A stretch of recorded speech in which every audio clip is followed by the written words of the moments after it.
तत्वों के प्रभाव से ये शरीर बनना शुरू किया। चलिए हम लोग अब बाकी कहानी बंद कर देते हैं, हम लोग पितृपक्ष की बात कर रहे हैं। पितृ तब बनता है आदमी जब ये शरीर छोड़ देता है। अब आपको अभी शरीर निर्माण की प्रक्रिया बता दी। अब जब शरीर का विघटन होगा तो यही प्रक्रिया उल्टी होगी।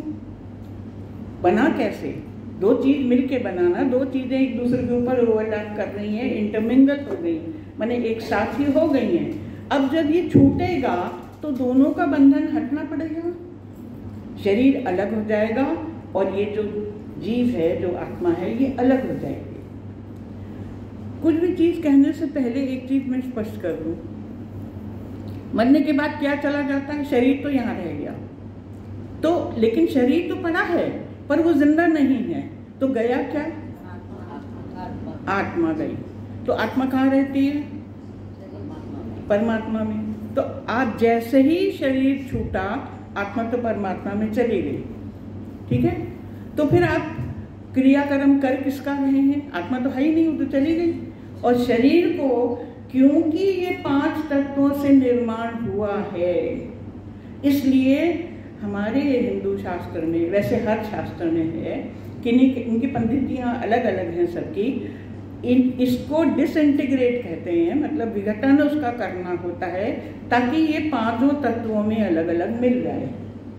जल तत्व देरी से मिलता है, इसलिए जो राख भी बचती है वो भी फिर जल में प्रवाह करी जाती है, क्योंकि जल तत्व में इकट्ठा जल्दी उसका असर जाता नहीं है।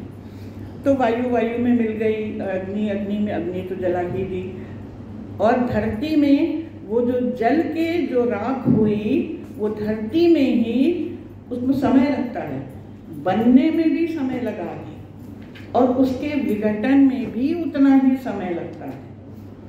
अच्छा, अब जब वो विघटित होके वो तो धरती में समा गया, लेकिन कौन समाया है? कुछ वहां, शरीर तो जल गया, आत्मा गई, आत्मा में आत्मा कहीं रुकती नहीं है, वो परमात्मा का ही अंश है, वो तो गई, तो बचा कौन वहां? किसका संस्कार किया? किसकी पूजा कर रहे हैं? कोई बताएगा? क्या चीज है शरीर में? शरीर तो जल गया, खत्म हो गया, शरीर का अस्तित्व ही नहीं है, और आत्मा इस समय है नहीं, क्योंकि वो जैसे ही विच्छेदन हुआ दोनों चीजों का, आत्मा तुरंत परमात्मा में विलीन हो गई। वो यहाँ है ही नहीं कि आप उसके लिए कुछ करेंगे,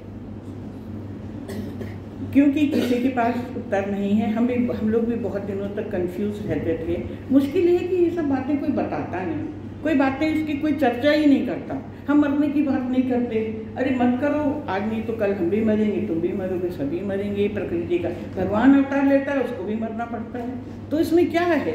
थ्योरी है, थ्योरी जान लीजिए, वो होता है कि नहीं होता है, आप उसको चैलेंज करने तो जाएंगे नहीं, और जो चैलेंज करेगा वो वापस आके बताएगा नहीं। तो जो शास्त्र है उसकी थ्योरी को मान लीजिए, सरल होता है। आत्मा चली गई, शरीर नष्ट हो गया, इसके इतर एक तीसरी चीज होती है जिसको कहते हैं जीव। जीव जो प्राण जो शरीर में होता है, वो शरीर की इंद्रियों के थ्रू काम करता है, लेकिन जब शरीर नहीं है तो वो जीव काम करता है, वो अस्तित्व में रहता है, और उसका आकार क्या हो जाता है? वो वायु शरीर बन जाता है।